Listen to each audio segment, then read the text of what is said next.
Assalamualaikum warahmatullahi wabarakatuh. Waalaikumsalam warahmatullahi wabarakatuh. What's up geng, stay safe, happy healthy there ya. Malam ini gue bersama Ketua Umum Pedagang Pejuang Indonesia Raya, Pak Pera, Don Muzakir. Beliau ini adalah Ketua Umum sebuah organisasi sayap dari Partai Gerakan Indonesia Raya Gerindra yang dikomandoi oleh Bapak Haji Prabowo Subianto Djadikusumo. Sehat ya Tum ya? Alhamdulillah sehat. Ini kesini pasukan ada nih ya? Pasukan ada di luar. Mantap. Pasukan ada di luar menunggu. Ini kesibukan terakhir apa nih tuh? Hari ini kita berkunjung ke pasar Minggu. Di sana kita mau melihat karena dalam menyambut HUT Gerindra yang ke-15 kita mau melihat beberapa pasar yang akan kita gotong royong bersama pedagang pasar. Jadi itu. Jadi kesibukan hari ini ya, yang bulan-bulan ini apalagi bulan ke depan nih kita sangat sibuk karena saya Partai Gerindra ini kita Pak Pera ini baru saya baru, jadi harus benar-benar kita turun ke grassroots langsung ke pedagang pasar. Kita tidak main di atas, di politik atas, tapi kita langsung ke pasar-pasar regional maupun kelompok-kelompok komunitas pedagang lainnya yang ada di Pulau Jawa. Kita targetnya Pulau Jawa, kita dalam bulan 8 ini kita target adalah Pulau Jawa, kita kuasain pasar-pasarnya. Itu kesibukan yang sangat luar biasa. Mantap. To the point aja. Kenapa Prabowo? Kenapa pedagang pasar?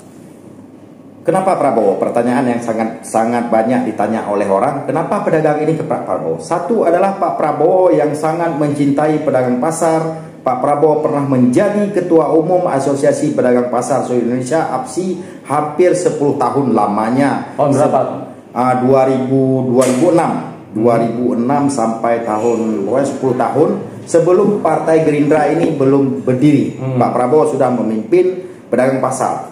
Nah, Pak Prabowo memimpin pedagang pasar dan kita seluruh pedagang hampir kita taruhlah, kita jangan mengklaim 100%, tapi hampir 70% para pedagang sangat mencintai Pak Prabowo. Satu alasannya, Pak Prabowo presiden, intinya pedagang pasar akan sejahtera. Makanya slogan kita Pak Pera Jaya Pedagang Sejahtera, Prabowo Presiden. Nah, itu slogan kita. Konkretnya apa? Konkretnya adalah pemberdayaan ekonomi pedagang. Apa itu pemberdayaan ekonomi pedagang? Adalah akses modal. Akses modal, Pak Prabowo Presiden, akses modal akan Pak Prabowo munculkan untuk pedagang. Kedua adalah SDM pedagang, di mana hari ini pedagang ini, segmen ini dilupakan oleh elit yang lain maupun pemerintah. Kedua adalah infrastruktur. Infrastruktur itu apa? Pasar harus bersih, pasar harus rapi dan segala macam. Akses barang, jangan sampai di pasar ini barang pasokan mata rantai barang ini terputus-putus, makanya kelangkaan barang dan segala macam. Habis itu janji kita adalah janji yang akan kita lakukan ke depan adalah pedagang-pedagang kecil yang hari ini berjualan di emperan toko, di emperan jalan kaki lima tidak ada lapak. Ke depan akan kita revitalisasi, akan kita sediakan lapak, akan kita tata pedagang-pedagang yang kecil ini yang hanya bermodal 500.000. Ini sudah kita survei. Mereka tidak sanggup menyewa lapak, tidak sanggup menyewa toko dan segala macam. Ini akan kita data dengan konsep penataan pedagang tanpa konflik. Jadi kita data pedagang kaki lima ini agar tertib dan rapi, mereka punya tempat. Jadi kasihan juga kalau berjualan di terik matahari, di hujan segala macam. Jadi akan menyebabkan pedagang ini tidak fokus. Itu yang ke depan akan kita lakukan setelah pemilu 2024. Ini bisa dicatat sebagai janji ya? Bukan janji, ini program yang akan kita lakukan ke depan. Yakin Pak Prabowo? Yakin karena Pak Prabowo menganut adalah ekonomi kerakyatan. Karena Pak Prabowo ini sangat mencintai pedagang. Boleh disurvei hari ini ke pedagang pasar, mengenal nggak Pak Prabowo? Sangat mengenal Pak Prabowo. Itu janji kita. Akses modal, kita akan memberikan akses modal ke perbankan. Gimana cara yang mudah mendapatkan akses modal? Sekarang rentenir bergentayangan di pasar. Itu yang terjadi hari ini. Pasar BC, gimana caranya infrastruktur pasar ke depan harus kita benak. Harus kita pasar harus seperti mall. Nah, pedagang-pedagang yang tidak dapat lapak, gimana caranya kita sediakan lapak agar merata perekonomian rakyat, agar pedagang bisa berjualan dengan nyaman dan aman. Itu. Boleh jelasin nggak tuh cara pedagang-pedagang itu bisa bergabung dengan Pak Pera? Ya, hari ini bergabung dengan Papera, cara pedagang bergabung dengan Papera, kita kalau di Jakarta hampir 80% pasar ini ada komisariat kita, ada ketua-ketua di setiap pasar. Misalnya coba Jakarta Selatan di mana tuh? Jakarta Selatan kita ada di Pasar Minggu, kita ada di Pasar Mampang, kita ada di pasar, pokoknya ada di beberapa pasar ini kita punya di sini. Jakarta Pusat? Jakarta Pusat kita ada di Pasar Minggu, di Jakarta Pusat ada di Tanah Abang, ada di Pasar Senen, ada di Cempaka Putih. Jakarta Barat? Jakarta Barat ada Jembatan Besi, Pasar Grogol, ada Keramat Pori, ada Dutamas. Ya, di situ ada kawan-kawan kita di situ. Nggak susah kan syaratnya? Nggak susah bergabung. Mari bergabung bersama kita. Tinggal karena kawan-kawan di setiap komisariat ini aktif. Ya. Ada aktif ketua pasar yang anggota kita ini kebanyakan ketua-ketua pasar, orang-orang yang sudah dikenal oleh pedagang. Itu intinya, nggak susah bergabung dengan kita. Cuman kita di sini adalah gimana caranya mendidik para kawan-kawan pedagang ini edukasi politik. Jadi kita mengajak pedagang untuk terlibat dalam politik. Jadi setiap saat kita ini kan diekspor oleh dimanfaatkan oleh elit-elit politik. Elit-elit politik hanya berkunjung ke pasar waktu pemilu, habis pemilu ya meninggalkan kita. Tapi hari ini pedagang sangat senang adanya Bapera. Ada satu komunitas politik pedagang.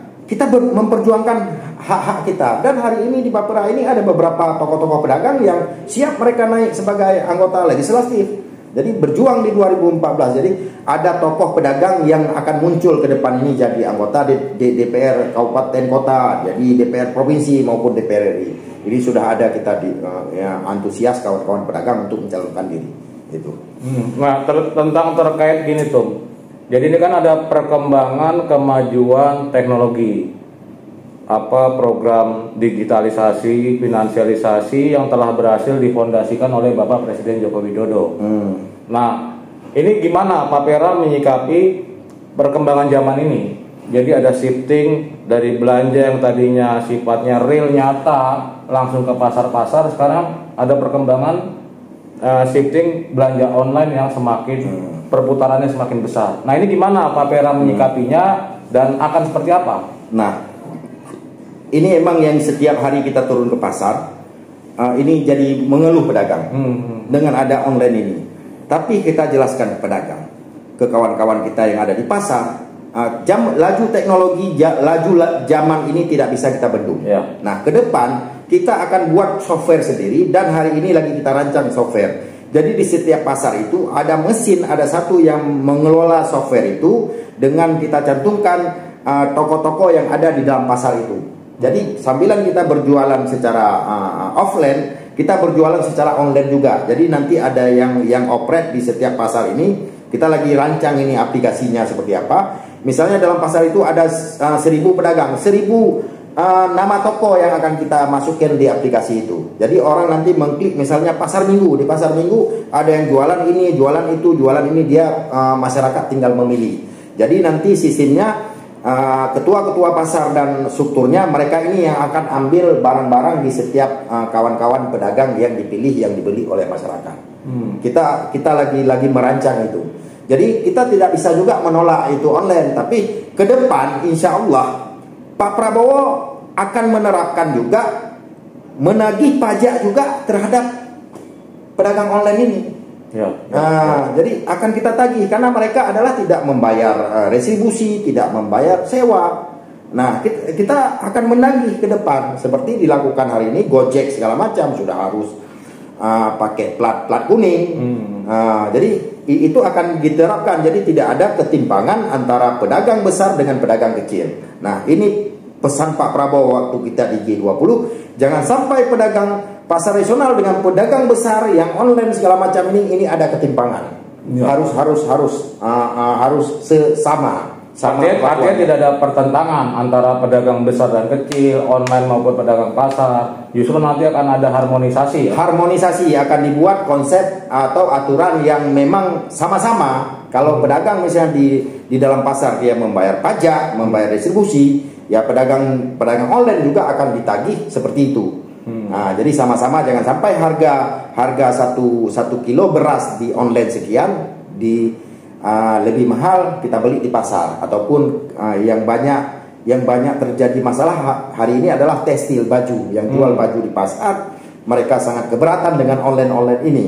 Mungkin kalau sayur kebutuhan pokok itu tidak, tapi yang jual-jual baju tekstil ini hampir 50% penjual tekstil ini hilang dari pasar karena online tadi. Nah, ini yang dikeluhkan oleh kawan-kawan yang berjualan baju dan segala macam. Ke depan akan kita tagih. Jadi mereka yang jualan baju di rumah harus kena pajak juga. Jadi tidak ada diskriminasi antara penjual online dengan pedagang pasar. Jadi harus serasi. Dan ini akan dikerjakan setelah pemilu 2024. Kita lagi merancang juga gimana sistem, gimana caranya kita akan merancang undang-undangnya dan segala macam. Ya. Terakhir Tum, terakhir ketemu Pak Prabowo Subianto kapan, dan apa pesan khusus beliau untuk pedagang dan rakyat Indonesia?